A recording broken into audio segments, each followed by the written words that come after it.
کیا مولانا عبد الرحمن سلفی نے یہ سوچا ہوگا کہ میں پونا سے تقریر کرنے کے بعد اپنی بیوی کی شکل نہ دیکھ پاؤں گا، اپنے بچوں کی شکل نہ دیکھ پاؤں گا؟ ان کا انتقال ہو جاتا ہے، ان کی لاش کی فوٹو آتی ہے، اللہ کی قسم وہ لاش کا فوٹو دیکھ کر کے آپ زندگی کا فوٹو دیکھیے اور لاش کا فوٹو دیکھیے، آپ کی آنکھوں میں آنسو آ جائیں گے۔ خوبصورت چہرہ ہے، لہو لہان ہو چکا ہے، سر پورا پچک چکا ہے اور آن دا اسپاٹ ان کا انتقال ہو جاتا ہے۔ میرے بھائی، یہ موت بڑی بے رحم ہوتی ہے، یہ موت بڑی شفاق ہوتی ہے۔ اس موت کو کوئی مطلب نہیں کہ آپ کی بیوی کے اوپر کیا گزرے گی، آپ کے بچوں پر کیا گزرے گی، آپ کے بعد آپ کے گھر والوں پر کیا گزرے گی۔ اس موت کو اس سے کوئی مطلب نہیں کہ آپ نے کون کون سے سپنے دیکھے تھے، آپ کی زندگی کا کیا ٹارگٹ تھا، آپ نے کیا سوچا تھا۔ موت تو اپنے ٹائم وَأَنفِقُوا مِمَّا رَزَقْنَاكُم مِّن قَبْلِ أَن يَأْتِيَ أَحَدَكُمُ الْمَوْتُ، اور اے ایمان والو، جو روزی ہم نے تم کو دی ہے اس میں سے خرچ کرو، صدقہ کرو، زکوٰۃ دو، غریبوں کو دو، یتیموں کو دو، مدرسوں میں دو، مسجدوں میں دو، اللہ کی راہ میں خرچ کرو۔ کب خرچ کرو؟ کب خرچ کرو؟ باپ مر گیا، باپ کے مرنے کے بعد بیٹا مسجد میں چندہ دے رہا ہے، میں اس کو ناجائز نہیں کہتا میرے بھائی، جائز ہے، مگر بہتر یہ ہوتا کہ باپ اپنی زندگی میں خود صدقہ دے کر کے جائے۔ ماں کا انتقال ہو گیا، ماں زندہ تھی تو ماں کے اوپر آپ 10 روپیہ خرچ کرنے کے لیے تیار نہیں تھے، ماں کا انتقال ہو گیا، آپ اس کی طرف سے لاکھوں اللہ کے گھر میں دے رہے ہیں، یہ کوئی اچھی علامت نہیں ہے۔ بہتر یہ ہوتا کہ ماں کی زندگی میں آپ ماں کی قدر کرتے۔ وَأَنفِقُوا مِمَّا رَزَقْنَاكُمْ، اے ایمان والو، جو روزی ہم نے تم کو دی ہے تم اس میں سے خرچ کرو، من قبل ان یاتی احدکم الموت، موت کے آنے سے پہلے۔ اب یہ موت کب آئے گی کوئی نہیں جانتا، کوئی نہیں جانتا کہ موت کب آئے گی۔ میرے نوجوان ساتھیوں، آج آپ رات بھر موبائل کے اوپر گندے کام کر رہے ہیں، کیا سوچ کر کے کر رہے ہیں؟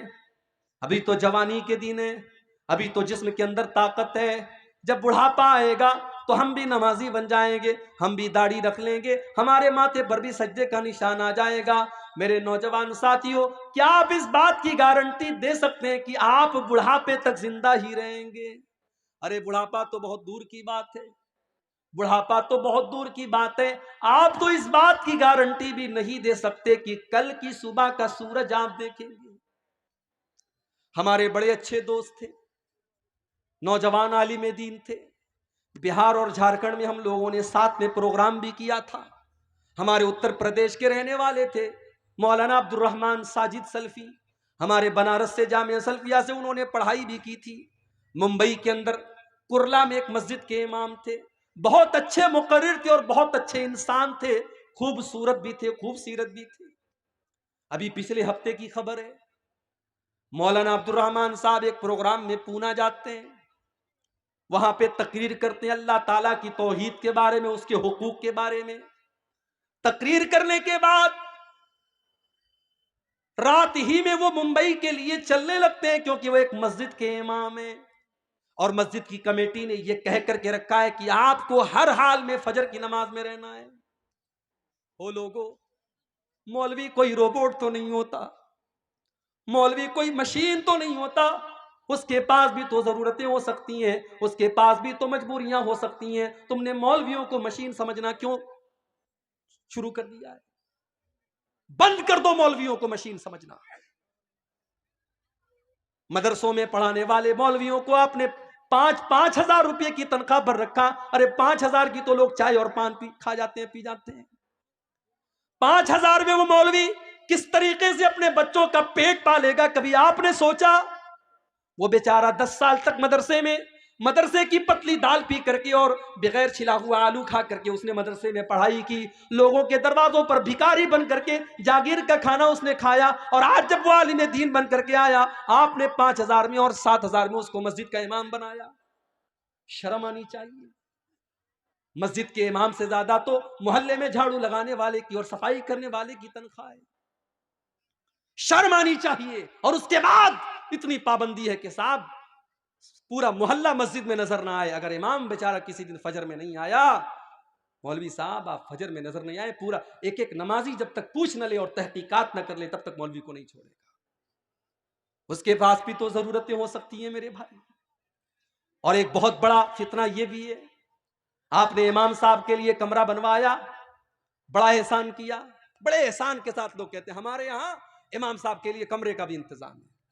کیسا کمرہ ہے؟ چھوٹی سی کوٹری ہے، بیچارہ امام سر ایک دیوار میں اس کا ٹکرا رہا ہے تو پیر دوسری دیوار میں ٹکرا رہا ہے۔ اتنا بڑا کمرہ ہوتا ہے امام صاحب کا کہ وہ مرغی کا دربہ بھی اس سے بڑا ہوتا ہے۔ وہ بیچارہ فیملی لے کے نہیں رہ سکتا، اس کی بیوی بیچاری زندگی بھر شادی شدہ ہونے کے بعد بھی اپنے شوہر سے دور رہے۔ او لوگو، تم نے ان مولویوں کی زندگی کو ایسا کیوں بنا دیا؟ مدرسوں میں پڑھانے والے ٹیچروں کے لیے آپ نے فیملی کوارٹر کا انتظام کیوں نہ کیا؟ کل اگر اس مولوی کے قدم بہ کے، اس امام کے قدم بہ کے، اس خطیب کے قدم بہ کے، اس ٹیچر کے قدم بہ کے، وہ تو گنہگار ہوگا ہی ہوگا، ہم اور آپ بھی کم گنہگار نہ ہوں گے۔ ہم نے ان کو اپنی فیملی سے دور کر کے بہت بڑی آزمائش میں ڈالا ہے۔ یہاں پہ بہت ساری مسجدوں کے ذمہ دار بھی ہوں گے، مدرسوں کے ذمہ دار بھی ہوں گے۔ میں اللہ کا واسطہ دے کر کے آپ سے کہتا ہوں کہ آپ اپنے ادارے میں پڑھانے والے ٹیچروں کے لیے ایسی جگہوں کا انتظام کریے کہ وہ فیملی کے ساتھ رہیں۔ آپ مسجدوں کے اماموں کے لیے فیملی کوارٹر کا انتظام کیجئے۔ آپ کو اگر اپنے بیوی بچوں کے ساتھ رہنے کا حق ہے تو اس مولوی کو بھی پورا پورا حق ہے میرے بھائی۔ سرکاری ٹیچر مر جائے، اس کی بیوی کو سرکاری نوکری مل جاتی ہے۔ سرکاری ٹیچر مر جائے، 60 سال کی سروس پورا کرنے کے بعد مر جائے تو اس کے پریوار کو پینشن ملتی ہے۔ ساری زندگی ممبر پر چڑھ کر کے اللہ رسول کا درس دینے والا مولوی مر جائے، اس کے کفن کا بھی کوئی انتظام کرنے والا نہیں، اس کے بچوں کی پڑھائی کی کوئی خبرگیری کرنے والا نہیں۔ کیا یہ درد کی بات نہیں ہے؟ کیا یہ سوچنے کی بات نہیں ہے؟ میرے بھائی، دنیا کی ہر قوم اپنے گرو کی، اپنے ٹیچر کی، اپنے استاذ کی کا سمان کرتی ہے۔ ہماری قوم تو سب سے زیادہ مولویوں کے اندر کیڑا نکالتی ہے۔ ٹھیک ہے، وہ انسان ہیں، ان کے اندر اچھے بھی لوگ ہیں، برے لوگ بھی ہیں، ان کے اندر کمیاں ہیں، کوتاہیاں ہیں، مگر یہ سوچو کہ آج کے اس دور میں وہی ہیں جو آپ کو اللہ کے بارے میں بتا رہے ہیں، رسول کے بارے میں بتا رہے ہیں، جنت کے بارے میں بتا رہے ہیں، جہنم کے بارے میں بتا رہے ہیں۔ اللہ کی قسم، اگر یہ علماء دنیا سے چلے گئے، آپ کو کوئی کلمہ پڑھانے والا، آپ کو کوئی قرآن بتانے والا، آپ کو کوئی اللہ کے بارے میں بتانے والا نہ ملے گا۔ مولوی بیچارے مر جاتے ہیں، ان کے بعد ان کے بچوں، ان کے پریوار کا کیا ہوتا ہے کوئی پوچھنے والا نہیں۔ عبد الرحمن سلفی صاحب، فجر کی نماز پڑھانا ہے، بہت جلدی ہے، انہوں نے ٹیکسی پکڑی، ممبئی سے، پونا سے ممبئی کی ٹیکسیاں چلتی ہیں، شیئرنگ ٹیکسیاں، ایک ٹیکسی میں 7 لوگ بیٹھے ہیں اور ٹیکسی ڈرائیور پوری سپیڈ سے چلا رہا ہے کیونکہ اس کو رات میں 2 ٹرپ کرنا ہے، اس کو ممبئی سے پھر پونا آنا ہے اور جلدی جلدی سارے پیسنجر کو پہنچانا ہے ان کی منزل پر۔ رات کے 11-12 بجے کے بیچ کا ٹائم ہے، ممبئی اور پونا کی ہائی وے پر ڈرائیور نے گاڑی کا کنٹرول کھو دیا، گاڑی بائیں سائیڈ میں، بہت بری طریقے سے گاڑی کا ایکسیڈنٹ ہوا اور 7 لوگوں میں سے 6 لوگ آن دا اسپاٹ مر گئے۔ میرے بھائیوں، میرے ساتھیوں، کیا مولانا عبد الرحمن سلفی نے یہ سوچا ہوگا کہ میں پونا سے تقریر کرنے کے بعد اپنی بیوی کی شکل نہ دیکھ پاؤں گا، اپنے بچوں کی شکل نہ دیکھ پاؤں گا؟ ان کا انتقال ہو جاتا ہے، ان کی لاش کی فوٹو آتی ہے، اللہ کی قسم وہ لاش کا فوٹو دیکھ کر کے آپ زندگی کا فوٹو دیکھیے اور لاش کا فوٹو دیکھیے، آپ کی آنکھوں میں آنسو آ جائیں گے۔ خوبصورت چہرہ ہے، لہو لہان ہو چکا ہے، سر پورا پچک چکا ہے اور آن دا اسپاٹ ان کا انتقال ہو جاتا ہے۔ میرے بھائی، یہ موت بڑی بے رحم ہوتی ہے، یہ موت بڑی شفاق ہوتی ہے۔ اس موت کو کوئی مطلب نہیں کہ آپ کی بیوی کے اوپر کیا گزرے گی، آپ کے بچوں پر کیا گزرے گی، آپ کے بعد آپ کے گھر والوں پر کیا گزرے گی۔ اس موت کو اس سے کوئی مطلب نہیں کہ آپ نے کون کون سے سپنے دیکھے تھے، آپ کی زندگی کا کیا ٹارگٹ تھا، آپ نے کیا سوچا تھا۔ موت تو اپنے ٹائم پر آئے گی اور آپ کو لے کر کے چلی جائے گی، چلی جائے گی۔ وَأَنفِقُوا مِمَّا رَزَقْنَاكُمْ مِنْ قَبْلِ أَنْ يَأْتِيَ أَحَدَكُمُ الْمَوْتُ۔ اے ایمان والو، ہم نے تم کو جو روزی دی ہے تم اس میں سے خرچ کرو اس کے پہلے کہ موت آ جائے۔ فَيَقُولَ رَبِّ لَوْلَا أَخَّرْتَنِي إِلَىٰ أَجَلٍ قَرِيبٍ۔ اور جب موت آ جائے گی تو انسان کہے گا، اے اللہ تھوڑا سا موقع اور دے دیتا، تھوڑا سا ٹائم اور دے دیتا، اے اللہ بہت پیسہ میرے بینک میں رکھا ہوا تھا، میں تیری راہ میں صدقہ کر دیتا، اے اللہ میں تیرے راستے میں دے دیتا۔ اللہ، لیکن موت کے بعد سوائے پچھتانے کے ہمارے ہاتھ میں کچھ نہیں رہے گا۔ موت کے بعد انسان دوبارہ دنیا میں آنے کی تمنا کرے گا، لیکن بہت ساری آرزویں ایسی ہوتی ہیں جو کبھی پوری نہیں ہو سکتی۔ مرنے کے بعد کبھی دنیا میں کوئی واپس نہیں آیا۔ کبھی رات میں کمرے میں آپ لیٹے ہوں اور لائٹ چلی جائے تو عورتیں تو ڈر جاتی ہیں، بچے ڈر جاتے ہیں، بالکل اندھیرا ہو جاتا ہے، ہم بھی ڈر جاتے ہیں۔ انسان بالکل اندھیرا ہو جائے تو انسان سوچنے لگتا ہے کہاں جائے، دروازہ کدھر ہے، سوئچ کدھر ہے، سامان کدھر ہے، انسان سوچنے پر مجبور ہو جاتا ہے۔ او لوگو، جب رات میں کبھی آپ کمرے میں تنہائی میں ہوتے ہیں اور لائٹ چلی جائے، اندھیرا ہو جائے، کیا آپ اس وقت کے بارے میں نہیں سوچتے جب آپ اپنی قبر میں ہوں گے اور وہاں بھی اس سے زیادہ اندھیرا ہوگا اور وہاں پر آپ کو بچانے والی کوئی بیوی نہ ہوگی، وہاں پر آپ کو بچانے والے کوئی ماں باپ نہ ہوں گے، کوئی رشتہ دار نہ ہوگا؟ اس موت کے بارے میں، اس قبر کے بارے میں ہم کیوں نہیں سوچتے؟ اس موت کے بارے میں ہم کیوں نہیں سوچتے؟ موت کے آنے کے بعد انسان یہ تمنا کرے گا کہ کاش ہمیں دوبارہ دنیا میں آنے کا موقع دے دیا جائے۔ اللہ نے فرمایا قرآن کے 18ویں پارے میں، حَتَّى إِذَا جَاءَ أَحَدَهُمُ الْمَوْتُ، جب موت کا ٹائم آتا ہے انسان یہ کہتا ہے قَالَ رَبِّ ارْجِعُونِ، اے اللہ تو ایک مرتبہ مجھے دنیا میں دوبارہ لوٹا دے، لَعَلِّي أَعْمَلُ صَالِحًا، اے اللہ میں دوبارہ دنیا میں جانے کا چانس مانگ رہا ہوں، اس لیے نہیں کہ بیٹی کی شادی کرنا ہے، اس لیے نہیں کہ بیوی کے نام بینک بیلنس کرنا ہے، اس لیے نہیں کہ مکان بنوانا ہے، اس لیے نہیں کہ بیٹی کے جہیز کا انتظام کرنا ہے۔ آج کتنے بوڑھے باپ ہیں، جوان بیٹیاں ان کے گھر میں خوبصورت بھی ہیں، دیندار بھی ہیں، نمازی بھی ہیں، قرآن بھی پڑھنے والی ہیں، مگر پورے گاؤں میں کوئی ان سے رشتہ کرنے والا نہیں ہے، کیونکہ اس غریب کے پاس اپنی بیٹی کو بیچنے کے لیے پیسہ نہیں ہے۔ او لوگو، آج ہم نے ایسا ماحول بنا دیا کہ آج بیٹیوں کا سودا ہوتا ہے، جتنا کوالیفائڈ داماد ہو، سرکاری نوکری والا داماد ہے تو الگ قیمت ہے، اچھا بزنس والا داماد ہے تو الگ قیمت ہے۔ آج ہم نے دامادوں کی قیمتیں بنا کر رکھ دی، آج تم اپنی بیٹیوں کا سودا کر رہے ہیں۔ سودا ہو رہا ہے، اور کون کر رہا ہے؟ اہل حدیث کر رہا ہے۔ بڑے فخر سے ہم کہتے ہیں کہ صاحب سیمانچل میں قوم ایسی بھی ہے کہ پوری قوم اہل حدیث ہے۔ کبھی ہم کہتے ہیں دوسری جگہوں پر بات نکلتی ہے کہ کٹیہار سے لے کر کے کشن گنج تک چلے جاؤ، ارریا سے فوربس گنج سے لے کر کے آپ پورنیہ کے تمام علاقوں کو دیکھو، بڑی تعداد میں ایک ایسی قوم رہتی ہے جو سب کی سب اہل حدیث ہے۔ مگر اہل حدیث کا مطلب صرف سینے پر ہاتھ باندھنا تو نہیں ہوتا ہے میرے بھائی۔ اہل حدیث کا مطلب صرف نماز میں زور سے آمین کہنا تو نہیں ہوتا ہے۔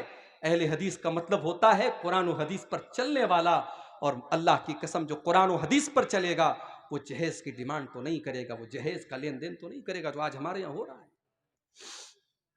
بیٹیوں کا سودا ہو رہا ہے، اور آج ہم نے ایسے حالات پیدا کر دیے کہ بیٹی پیدا ہوتی ہے تو نہ چاہ کر کے بھی باپ کی پیشانی پر بل پڑ جاتا ہے کہ یہ کیسی مصیبت میرے پاس آ گئی۔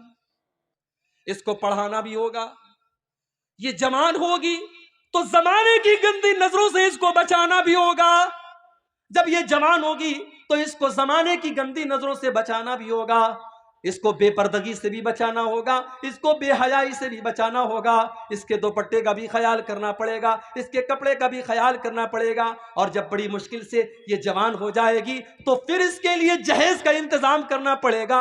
انسان کے دل میں یہ خیال آ ہی جاتا ہے کہ اللہ یہ کون سی مصیبت ہمارے گھر میں آ گئی، اس سے تو بہتر تھا کہ مجھے بیٹا ہو جاتا۔ ہم نے یہ حالات بنا دیے، ہم نے یہ حالات بنا دیے، ورنہ بیٹیاں تو رحمت ہوتی ہیں، بیٹیاں تو اپنے ماں باپ کے لیے جنت کی خوشخبری لے کر کے آتی ہیں۔ اللہ کے نبی فرماتے ہیں من ابتلی من هذه البنات شيئا کن له سترا من النار، جس کو اللہ تعالیٰ بیٹی دے دے اور بیٹی کے امتحان میں وہ کھرا اتر جائے، وہ بیٹیاں اپنے ماں باپ کو جہنم کی آگ سے بچائیں گی۔ ایک حدیث میں اللہ کے نبی نے فرمایا من آل جاریتین حتی تبلغا، جس کو اللہ نے 2 بیٹیاں دے دیں اور دونوں بیٹیوں کی اس نے اچھی پرورش کر لی، دونوں بیٹیاں جوان ہو گئیں۔ اچھا لوگ کہتے ہیں نا بیٹیاں پرایا دھن ہوتی ہیں، لوگ ایسا بولتے ہیں، معاف کیجئے گا یہ ہندوستان کا کلچر ہوگا، یہ ہمارے غیر مسلم بھائیوں کا کلچر ہوگا۔ بیٹیاں پرایا دھن نہیں ہوتی، بیٹیاں اپنا دھن ہوتی ہیں، بیٹیاں اپنا دھن ہوتی ہیں، اور ہم نے دیکھا ہے کہ ماں باپ آخری سانسیں لے رہے ہیں اور اسی گھر میں رہنے والا جوان بیٹا ایک بار پلٹ کر کے باپ کی اور ماں کی حال چال نہیں لیتا ہے، اور بیٹی بیچاری سسرال سے دوڑی دوڑی آتی ہے اور ماں کے بغل میں بیٹھ کر اور باپ کے بغل میں بیٹھ کر ان کی سیوا کرتی، ان کی خدمت کرتی۔ بیٹیوں کو پرایا دھن سمجھنے کی یہ ذہنیت نکال دو میرے بھائی۔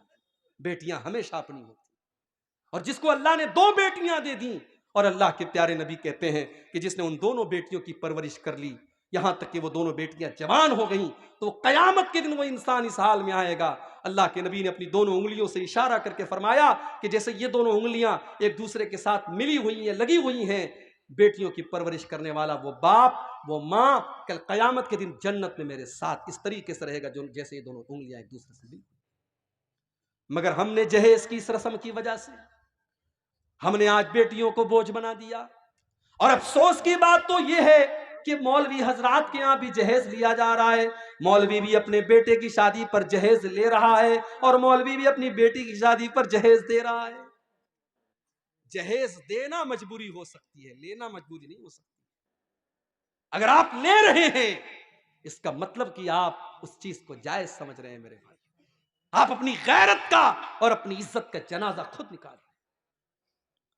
شادی کے پہلے دن جس بیڈ کے اوپر آپ سوتے ہیں وہ بیڈ آپ کو سسرال سے مل رہا ہے، جو شیروانی پہن کر کے آپ نکاح پڑھ رہے ہیں وہ شیروانی بھی سسرال کے پیسے سے مل رہی ہے، جو خوبصورت ٹائٹن کی گھڑی آپ نے 3-4 ہزار کی لگائی ہے وہ بھی آپ کو سسرال سے ملی ہے۔ تو آپ کس ٹائپ کے مرد ہیں؟ آپ کے ہاتھوں میں تو 2-4 چوڑیاں پہنا دی جانی چاہیے، آپ کو تو خاتون کا لقب مل جانا چاہیے۔ سوچئے میرے بھائی، اس جہیز نے ہمارے نوجوانوں کو کاہل بنا دیا۔ میں کہتا ہوں میرے نوجوان ساتھیوں، تم اگر یہ طے کر لو اپنی کمائی سے، اگر بہترین بیڈ نہ ہوا ایک معمولی بستر پر اور ایک معمولی چٹائی پر اپنی بیوی کے ساتھ ہم گزار لیں گے، جب اللہ طاقت دے دے گا ہم مسیری کا انتظام کر لیں گے۔ اگر تم یہ سوچ لو ٹھیک ہے ہمارے گھر میں فریج نہیں آئے گا، جب اللہ توفیق دے گا ہم فریج خرید لیں گے، تب تک ہم گھڑے کے ٹھنڈے پانی سے کام چلا لیں گے، ٹھیک ہے ہمارے گھر میں بائک نہیں ہے ہم سائیکل سے سواری کر لیں گے، جب اللہ طاقت دے گا ہم 4 ویلر لے لیں گے۔ یہ مزاج بنا لو، یہ ذہن بنا لو، اللہ کی قسم اللہ آپ کو برکت دے گا۔ لیکن یہ جہیز کی رسم تقریریں کرنے سے ختم نہیں ہوگی، عمل کرنے سے ختم ہوگی۔ جب آپ یہ سوچ لیں گے کہ ہاں اس رسم نے آج سماج کی بیٹیوں کی شادی کو مشکل بنا دیا۔ بیٹی جوان ہوتی ہے 20 سال کی عمر میں، بیٹا جوان ہوتا ہے 20 سال کی عمر میں، اور اس جہیز کی رسم کی وجہ سے اور شادی بیاہ کی ان رسموں کی وجہ سے آج بیٹیاں 30 سال کو کراس کر رہی ہیں، بیٹوں کی عمر 25-30 سال کے پار ہو رہی ہے۔ اتنی عمر ہونے کے بعد ان کی شادی ہو رہی ہے۔ میرے بھائیوں اتنی عمر تک اگر ان سے کوئی گناہ ہو جائے تو اس کا ذمہ دار کون ہوگا؟ اور آج تو حالات آپ دیکھ رہے ہیں۔ ابوالکلام صاحب شاید بیان کریں گے، انہوں نے مجھ سے کہا تھا آفتاب اور شردھا کا معاملہ آپ کے سامنے ہے۔ کوئی پہلا کیس تو نہیں ہے اس دیش کا، اس کے پہلے بھی ایسے کیس آئے کہ ظالم شوہر نے بیوی کے ٹکڑے ٹکڑے کر دیے، ظالم بیوی نے اپنے شوہر کے ساتھ بے وفائی کر کے گلا ریت دیا، اس کے بدن کے ٹکڑے کر دیے۔ مگر وہاں میڈیا کو مسالہ نہیں ملتا تھا، یہاں میڈیا کو مسالہ مل گیا کیونکہ نام ساتھ میں آفتاب کا آ گیا۔ فیس بک کے اوپر نارمل پوسٹوں میں کمنٹ آتا ہے کہ مسلمان سے شادی کرنے کے پہلے دیکھ لینا اس کے گھر میں فریزر تو نہیں ہے، کہیں تمہارے بھی بدن کے 36 ٹکڑے نہ کرتے۔ میرے پیارے ساتھیوں، سب کی جڑ یہ ہے کہ آج ہم نے اسلام کو بالائے طاق رکھ دیا، ورنہ یہ اسلام کی تو تعلیم ہی نہیں ہے کہ لڑکا اور لڑکی بغیر نکاح کے ساتھ میں رہیں۔ بھارت کا قانون اجازت دیتا ہے کہ لڑکا لڑکی بغیر نکاح کے ساتھ میں رہ سکتے ہیں، اس کو لیو ان ریلیشن شپ کہا جاتا ہے، مگر اسلام کی نظر میں یہ زنا ہے، اسلام کی نظر میں یہ بدکاری ہے، اسلام اس کی اجازت نہیں دیتا۔ ارے اسلام تو اس بات کی بھی اجازت نہیں دیتا کہ نکاح کے ٹائم آپ کے دل میں یہ مقصد ہو کہ میرا مقصد صرف اپنی سیکسول ڈیزائرز کو پورا کرنا ہے، اپنی جسمانی خواہشات کو پورا کرنا ہے۔ اگر صرف خواہش کو پورا کرنے کے لیے آپ نکاح کر رہے ہیں تو معاف کیجئے نکاح کا یہ مقصد نہیں ہے۔ اللہ نے قرآن میں فرمایا محسنین غیر مسافحین، نکاح کا مقصد گھر بسانا ہے۔ آپ گھر بسانے کے لیے نکاح کر رہے ہیں، اس لڑکی کو آپ گھر میں لا رہے ہیں تاکہ ایک نیا پریوار بسائیں، ایک نیا گھر بنائیں۔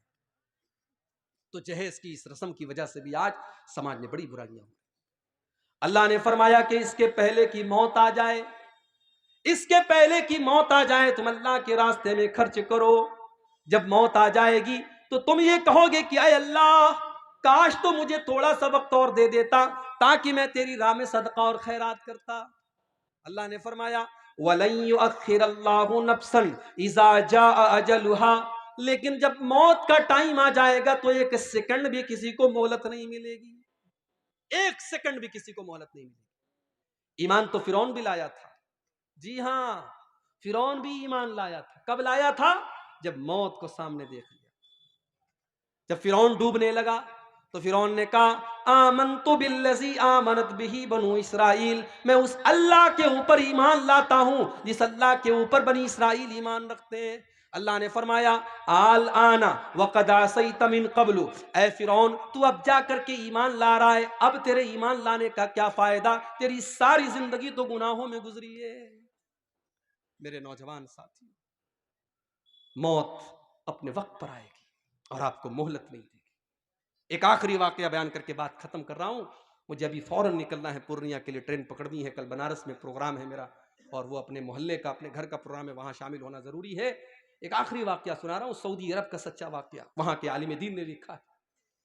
3-4 نوجوان گاڑی میں بیٹھے اور سعودی عرب کی سڑکیں ماشاءاللہ بہترین سڑکیں ہیں، پوری سپیڈ سے گاڑی چل رہی ہے، پوری سپیڈ سے گاڑی چل رہی ہے. ایکسیڈنٹ ہو گیا اور 4 نوجوانوں میں سے 3 نوجوان آن دا اسپاٹ انتقال کر گئے، فوراً مر گئے. ایک نوجوان بچ گیا، آخری سانسیں لے رہا ہے. ٹریفک پولیس والے، شرطۃ المرور والے اس کے پاس پہنچے اور اس سے پوچھا کہ کیا حال ہے تمہارا، تم کہاں جا رہے تھے، کیا نام ہے تمہارا؟ اس نوجوان کے منہ سے بس ایک ہی لفظ نکلتا ہے انا فی سقر، انا فی سقر، انا فی سقر. میں سقر میں ہوں، میں سقر میں ہوں، میں سقر میں ہوں. ٹریفک پولیس والوں کو اس بات کا مطلب سمجھ میں نہیں آیا. ٹریفک پولیس والوں نے اس علاقے کے عالم دین سے کانٹیکٹ کیا کہ یہ نوجوان لڑکا آخری ٹائم میں آنا فی سقر کہہ کر کے مر گیا، اس کا مطلب کیا ہے؟ عالم دین نے، مولوی صاحب نے کہا کہ اس کا مطلب تمہیں قرآن کے 29ویں پارے میں ملے. قرآن کا 29واں پارہ اٹھاؤ. اللہ فرماتا ہے جب جنتی جنت میں جائیں گے، جب جہنمی جہنم میں جائیں گے تو جنتی جہنمیوں سے پوچھیں گے ما سلککم فی سقر، تم سقر کے اندر کیسے چلے گئے؟ سقر مطلب بہت خطرناک گڈھا. جہنم کا ایک نام سقر بھی ہے کیونکہ جہنم گڈھے کی طرح ہے، انسان اس کے اندر گرے گا، اس لیے جہنم کا ایک نام سقر بھی ہے. جنتی جہنمیوں سے سوال کریں گے ما سلککم فی سقر، تم جہنم کے اندر کیوں چلے گئے؟ تو جہنمی کیا جواب دیں گے؟ قالوا لم نک من المصلین، ہم نماز نہیں پڑھا کرتے تھے. عالم دین نے کہا یہ نوجوان نماز نہیں پڑھتا تھا اور مرنے کے ٹائم اللہ تعالیٰ نے ایسا منظر اس کو دکھایا کہ اس نے محسوس کیا کہ وہ جہنم کی آگ میں جل رہا ہے، اس لیے وہ یہ کہہ کر کے دنیا سے گیا کہ انا فی سقر، انا فی سقر، میں سقر میں ہوں، میں سقر میں. میرے عزیزوں، میرے نوجوان ساتھیوں، بڑے درد کے ساتھ آپ سے گزارش کرتا ہوں کہ اپنی جوانی کا مس یوز کرنا بند کر دو، یہ موبائل کا غلط استعمال کرنا بند کر دو. 2 چیزوں کی گارنٹی لے لو، 2 چیزوں کی گارنٹی لے لو. اپنے نوجوان بھائیوں سے بھی کہتا ہوں، اپنی ماں بہنوں سے بھی کہتا ہوں. اللہ کے نبی نے فرمایا 2 چیزوں کی مجھے گارنٹی دے دو، میں تمہیں جنت کی گارنٹی دیتا ہوں. ازمن لکم الجنہ، 2 چیزوں کی گارنٹی دے دو، میں جنت کی گارنٹی دیتا ہوں. ایک زبان کی گارنٹی دے دو، زبان کی گارنٹی دے دو کہ زبان کا غلط استعمال نہیں کریں گے، جھوٹ نہیں بولیں گے، غیبت نہیں کریں گے، چغلی نہیں کریں گے، گندی باتیں منہ سے نہیں نکالیں گے. اور دوسرے شرمگاہ کی گارنٹی لے لو کہ زنا اور بدکاری کے قریب نہیں جائیں. زنا کرنا یہ تو آخری گناہ ہے، زنا کے قریب لے جانے والی چیزیں. آپ کسی غیر محرم لڑکی سے بات کر رہے ہیں، آپ کو جتنا بھی کانفیڈنس ہو اپنے اوپر کہ ارے میں اس حد تک نہیں جاؤں گا، لیکن آپ نے زنا کے راستے پر اگر قدم رکھا ہے تو اس بات کا خطرہ بہرحال موجود ہے کہ کل آپ اس دلدل میں پھنس جائیں گے. تو ان 2 چیزوں کی اگر ہم کو گارنٹی دے دے میرے بھائیوں تو اللہ کے نبی کہہ رہے کہ میں تمہیں جنت کی گارنٹی. یہ چند باتیں تھیں ان دونوں آیتوں کے متعلق جو سورہ منافقون کی آخری 2 آیتیں ہیں. اللہ سے دعا ہے رب العالمین ہم سب کو اپنے اعمال کی اصلاح کرنے کی توفیق عطا فرمائے. رب العالمین ہمارے نوجوانوں کی، ہمارے ماؤں بہنوں کی خاص طور سے اصلاح فرمائے. جب تک ہمیں دنیا میں زندہ رکھے، اسلام پر زندہ رکھے اور ہم سب کا خاتمہ ایمان پر ہو. آمین. وآخر دعوانا الحمدللہ رب العالمین. والسلام علیکم.